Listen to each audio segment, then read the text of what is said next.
Meus pais tiveram 4 filhos, Renata, Daniel, Saulo e Sara. Devido à diferença de idade de apenas 1 ano entre meu irmão e eu, nós sempre fizemos tudo juntos. Estudamos na mesma escola, dormíamos no mesmo quarto, trabalhávamos no mesmo lugar. A gente tinha o mesmo ciclo de amizades. E aí, o problema é que com o tempo começou a haver uma certa disputa entre eu e ele. Nós, como todo irmão, nós brigávamos. Só que aconteceu que eu comecei a ter uma certa inveja dele. Ele fazia tudo muito bem, jogava bola muito bem. Se eu ficava apaixonado por uma menina, ele conseguia namorar com a menina. Se eu queria ser amigo de alguém, ele sempre conseguiu ter os melhores amigos. E eu comecei aos poucos, devido à minha autoestima baixa, comecei a desenvolver uma certa inveja dele. E a gente começou a se afastar devido às minhas próprias atitudes, de realmente ter um afastamento dele. E aí, com o tempo, acontece que um dia eu tive um encontro com Cristo e quando eu realmente entendi que a minha vida precisava ser administrada pelo Senhor, eu comecei a me sentir incomodado a mudar isso que eu tinha construído.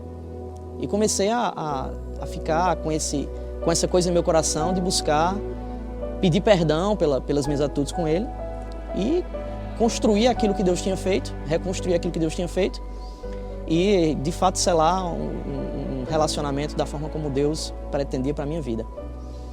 Só que, apesar de sentir isso no coração, faltavam atitudes práticas. Faltava eu chegar para Ele e pedir perdão, dizer que amava. Isso me incomodava, só que eu não chegava até Ele para dizer isso. Até que um dia eu fui participar de um evento em uma igreja, e aí era um evento de um fim de semana, e aí na sexta-noite eu já comecei a me sentir extremamente incomodado a chegar em casa, abraçar meu irmão, pedir perdão a ele, dizer que o amava. E aí eu prometi a Deus e a mim mesmo que eu ia fazer isso aquela noite.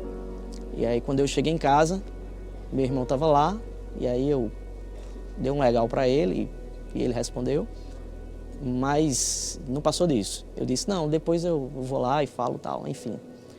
No sábado, eu continuei no evento lá da igreja, e o dia todo eu me senti incomodado, eu só queria chegar em casa e dizer, não, olha, cara, me perdoa pela forma como eu te tratei como irmão, eu quero que você me dê a permissão da gente restaurar um relacionamento, eu quero ser um irmão de fato para você. E aí, quando chegou a noite, eu cheguei em casa, ele estava se arrumando para ir para casa da namorada, e aí eu olhei para ele, mas na hora eu fiz, não, amanhã eu faço isso. E aí ele saiu e eu não disse nada. E você ser acordado de madrugada é muito chato. Você ser acordado às 3h30 da manhã com sua mãe dizendo que seu irmão capotou o carro é pior ainda. E aí nesse dia minha mãe, desesperada, me acordou, disse, Saulo, teu irmão capotou o carro. Aí eu fui para o hospital com meu pai, enquanto minha mãe ficava em casa com minha irmã mais nova, tentando contatar os parentes, para avisar algo. E aí nós chegamos no hospital e quando eu vi, meu irmão estava em cima de uma maca, parecia estar dormindo, estava só com um pequeno arranhão na testa. E meu pai foi falar com os médicos desesperado e pela primeira vez na vida eu vi meu pai chorar. E aí, naquele momento, apesar de achar que meu irmão estava dormindo, eu comecei a ver que era mais grave do que eu pensava. Meu irmão foi para a UTI naquela noite, naquela madrugada, e a minha família entrou em estado de desespero, porque os diagnósticos não eram bons.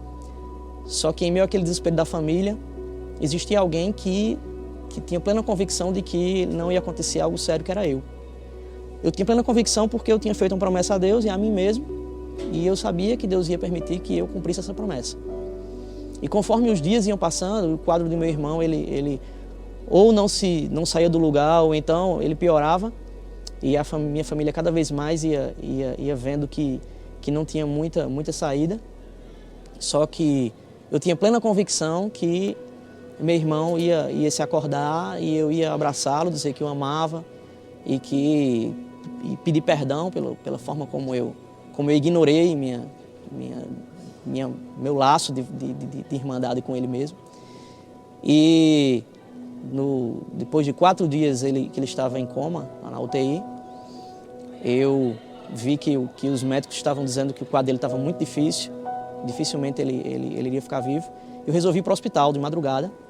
E aí, enquanto meus pais estavam em casa, orando e tal, com muita gente da família, com amigos, pessoal da igreja, eu fui para o hospital e eu disse: Deus, eu sei que o Senhor vai pelo menos fazer com que meu irmão acorde para que eu só diga isso a ele, e aí, se o Senhor quiser, o Senhor pode levá-lo.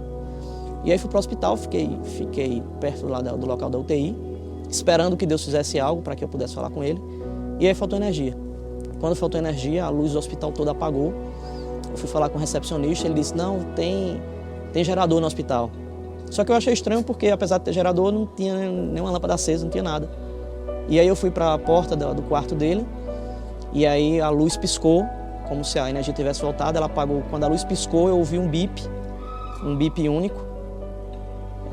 E aí quando eu ouvi esse bip, veio à minha cabeça que era aquele bip quando a pessoa não reage mais aos aparelhos. Quando a luz apagou novamente, vários médicos começaram a entrar e sair do quarto. E aí a porta se abriu, saiu um cara que eu não sei se era enfermeiro ou médico, ele perguntou se tinha alguém da família. E eu disse que eu era irmão dele. E aí ele, extremamente frio, ele disse: seu irmão morreu. E aí naquela hora o chão abriu debaixo de mim, foi uma sensação horrível. A primeira coisa que eu lembrei foi dos meus pais. E eu pensei: caramba, como será que eles estão? E após lembrar dos meus pais, eu comecei a pensar: por que Deus fez isso? Que Deus é esse que permite que o meu irmão se vá sem nem eu pedir perdão a ele, sem nem eu dizer que amava? Por que Deus não me deu outra chance? E aí eu comecei a entender que Deus tinha me dado várias chances. Deus me deu as chances todas as vezes que eu chegava em casa e meu irmão estava lá. Deus me deu a chance todas as vezes em que eu peguei carona com ele, todas as vezes em que eu estava no trabalho junto com ele, todos os dias em que nós íamos dormir no mesmo quarto.